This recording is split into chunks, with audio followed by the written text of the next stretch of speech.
Արմավիրի մարզի Մերձավան գյուղը Երևանից 16 կիլոմետր է հեռու։ Բանգլադեշից ընդամենը մի քանի րոպեի ճանապարհ է, բայց մեքենա չունեցող մերձավանցիների համար նույնքան անհասանելի է, որքան հեռավոր Բանգլադեշը։ Արմինեն 3 ամիս առաջ է Մերձավանում տուն գնել ու արդեն մտածում է այն վաճառելու մասին։ Գյուղում հայտնվելու առաջին օրվանից չի կարողանում առավոտյան Երևան հասնել։ Գործող միակ տրանսպորտը 205 համարի երթուղայինն է։ Առաջին կանգառը Նորաբերդ գյուղն է, հետո անցնում է Բաղրամյանով, Մերձավանով մինչև Երևան։ Երթուղայինները շարժվում են 20 րոպեն մեկ, բայց որպես կանոն մինչև ժամը 10-ը Մերձավանում չեն կանգնում, արդեն տեղ չի լինում։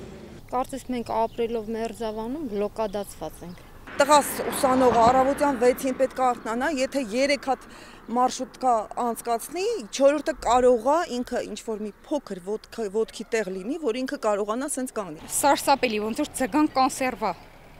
տրանսպորտի նստելը անհնար է ու երեխայի մոտ ողնաշարային խնդիր է առաջացրել հենց այս տրանսպորտից։ 205 համարի երթուղայինը համեմատաբար թեթև է կեսօրից հետո։ Մինչև այդ, եթե Մերձավանցու բախտը բերի, մի ոտքի վրա քաղաք կհասնի։ Եթե չէ, ստիպված կլինի ուշանալ համալսարանից, կորցնել աշխատանքը, երբեմն նույնիսկ կյանքը։ Բնակիչները պատմում են, որ տրանսպորտում նեղվածքի պատճառով նույնիսկ ինֆարկտից մահացության դեպք է եղել։